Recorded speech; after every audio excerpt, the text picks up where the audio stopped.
so for my case study this week, I did case study 9.2, which is the Dallas Cowboys cheerleaders versus the Pussycat Cinema, and this is what I came up with. Alright, so our plaintiff in this is going to be the Dallas Cowboy cheerleaders, and then the defendant is going to be the Pussycat Cinema. A little bit of background on the Pussycat Cinema. It is a New York corporation, and then on November 1978, the film Debbie Does Dallas was released, which is the whole point of this case study. A little bit of background about the Dallas Cowboys cheerleaders, if nobody knows who they are. They are super popular. They are one of sports' most popular, influential cheerleading icons that aren't actually sports players or a football team.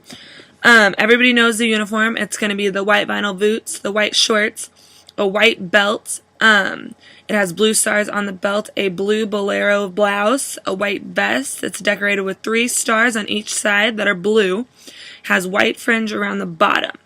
Alright, everybody's seen this uniform. They've seen it in Halloween costumes. They've seen it on TV. They've seen it at the Dallas Cowboys games. The Dallas Cowboys cheerleaders are not just cheerleaders. This goes big into what they represent. They represent an icon. They represent a powerful woman. They represent the Cowboys as speaking icons, as marketing promoters, events. Like this says right here, in addition to this, they have license for manufacturing posters, calendars, t-shirts, everything with these Dallas Cowboys cheerleaders on them.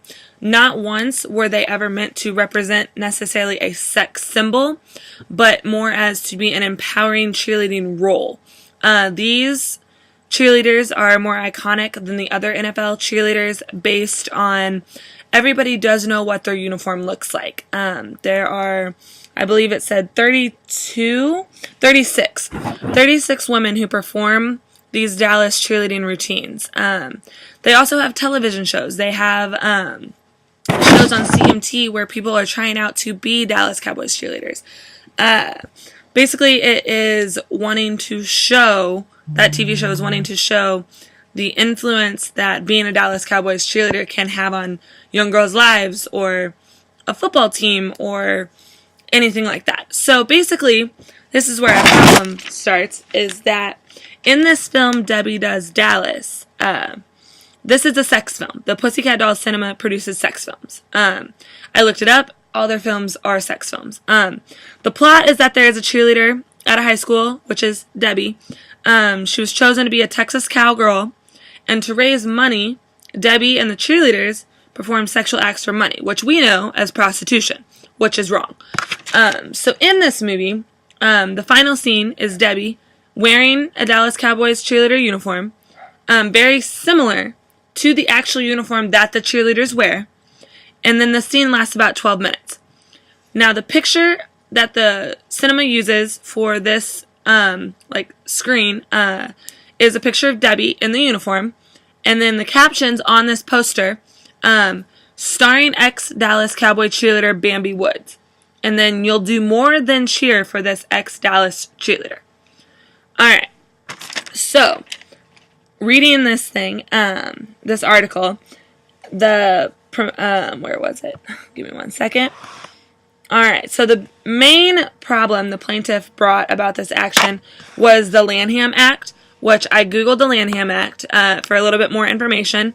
And the Lanham Act goes like this. It's a civil action. So any person who are in connection with any good, services, or container for goods uses in commercial or in commerce any word, term, name, symbol, or device, or any combination thereof, or any false designation or origin, false or misleading description or fact, or false or misleading representation of fact, which is likely to cause confusion or to make or cause mistake or to deceive as to the affiliation, connection, or association of such person with another person, or as to the origin, sponsorship, or approval of his or her services or commercial activities by another person, or in commercial advertising or promotion misrepresents the nature, characteristics, qualities, or geographic origin of his or her or another person's goods, services, or commercial activities shall be liable in a civil action by any person who believes that he or she is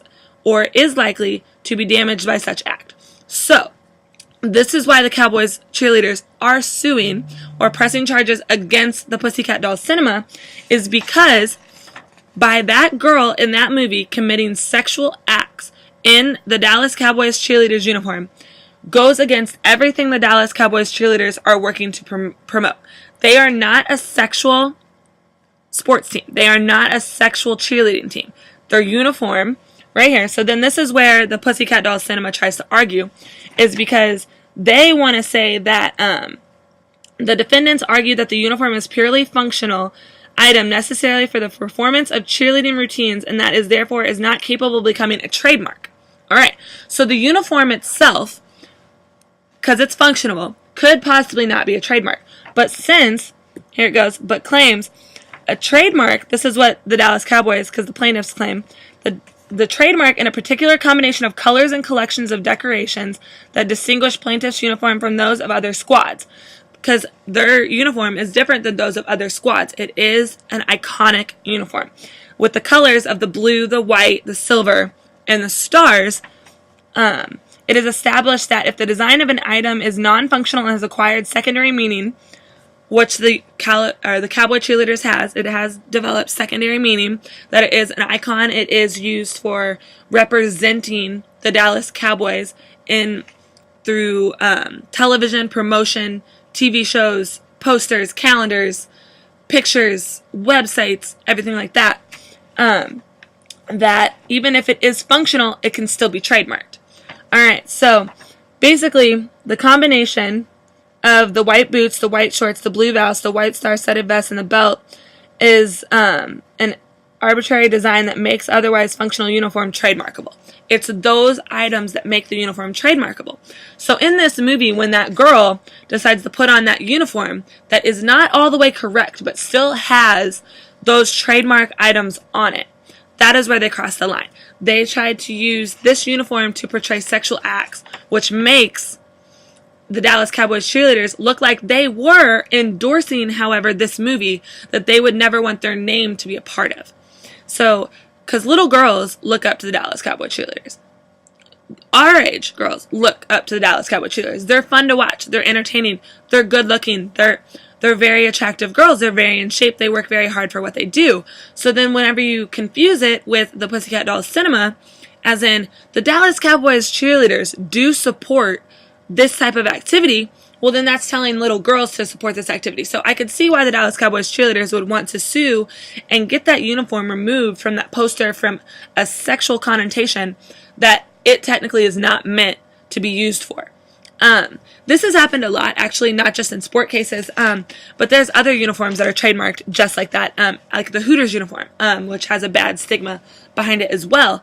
But since the orange shorts and that white shirt are trademarked, no, you can't sell that uniform. You can't reproduce that uniform. You can't use that uniform in any way. Same with if they were trying to use a Hooters uniform at that Pussycat Dolls Cinema, you could not use that because that is not what Hooters connotation is, even though it is a skimpy uniform. Same with the Dallas Cowboys cheerleaders. They don't want that stigma because that's not what they represent in person to be represented by some other film industry. So that is my views on this case. That is also the views of the book. It didn't say how it was ruled. I'm guessing most likely that the Dallas Cowboys cheerleaders did win this case. And yeah, thank you for listening.